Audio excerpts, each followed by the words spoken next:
একদিন এই পৃথিবী ধ্বংস হয়ে যাবে। মানুষসহ পৃথিবীর সকল জীবজন্তু, দৈত্য দানব মারা যাবে। জমিন ও আসমান কম্পিত হতে থাকবে। জমিন ফেটে যাবে, বাড়িগাড়ি পাহাড় পর্বত ধ্বনিত তুলার মতো উঠতে থাকবে।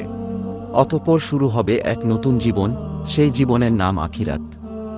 সবাইকে এই দুনিয়ার সকল কাজকর্মের হিসাব দিতে হবে। কে যাবে জান্নাতে, কে যাবে জাহান্নামে। মহান আল্লাহ রাব্বুল আলামিন সবাইকে পুনরায় জীবিত করে হাসরের ময়দানে দাঁড় করাবেন।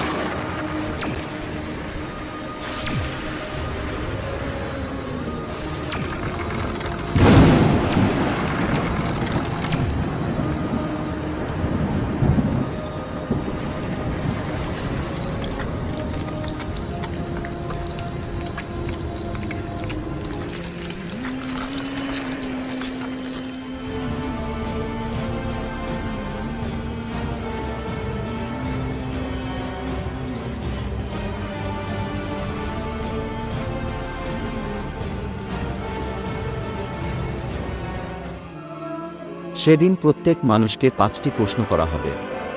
হাদিস শরীফে এসেছে, কিয়ামতের দিন কোনো আদম সন্তান 5টি প্রশ্নের উত্তর দেওয়া ছাড়া এক পাও নড়তে পারবে না।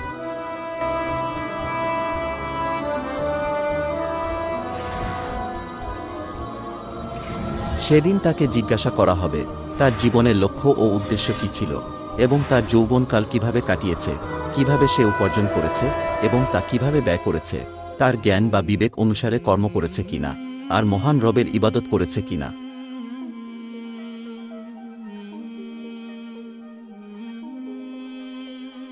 সে নিজের স্ত্রীকে আগুনে পুড়িয়ে হত্যা করেছে, অতঃপর সে জাহান্নামী।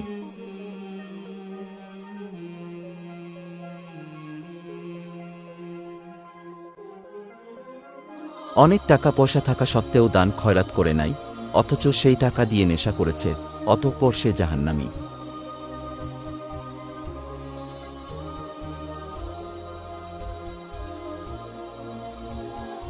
সে একটি মেয়ের সাথে জিনা করেছে এবং সে সর্বদা খারাপ কাজে লিপ্ত থাকত, অতঃপর সে জাহান্নামী।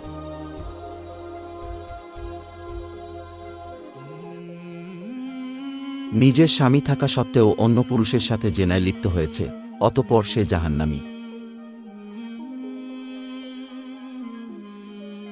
ইসলামের দৃষ্টিতে সুদ ও ঘুষ হারাম, এই হারাম কাজে লিপ্ত হওয়ায় অতঃপর সে জাহান্নামী। আল্লাহ ব্যতীত অন্যজনকে রব স্বীকার করেছে এবং মূর্তি পূজা করেছে, অতঃপর সে জাহান্নামী।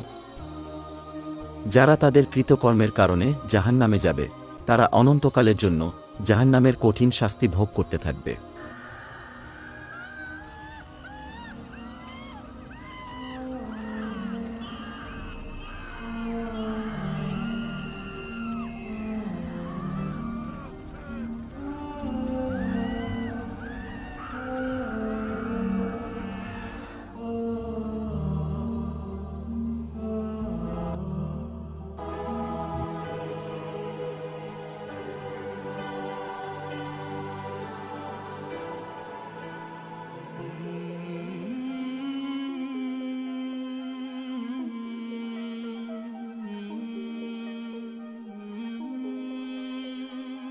এই ব্যক্তি গরিব মানুষের পাশে দাঁড়িয়েছে, দান খয়রাত করেছে, অতঃপর সে জান্নাতি।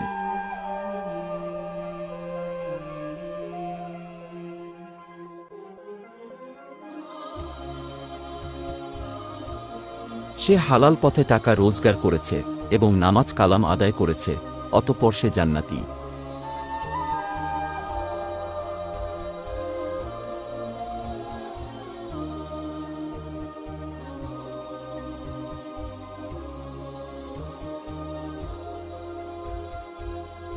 অসহায় মানুষদের সেবা যত্ন করেছে এবং মানুষের উপকার করেছে, অতঃপর সে জান্নাতি।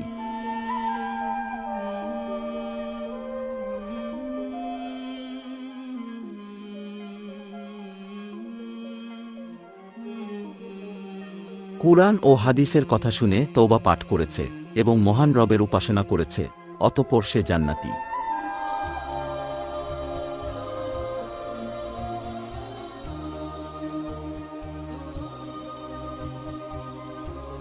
কুরআনের জ্ঞান শিক্ষা দিতে গিয়ে কাফেরদের হাতে পাথরের আঘাতে শহীদ হয়েছে, অতঃপর সে জান্নাতি।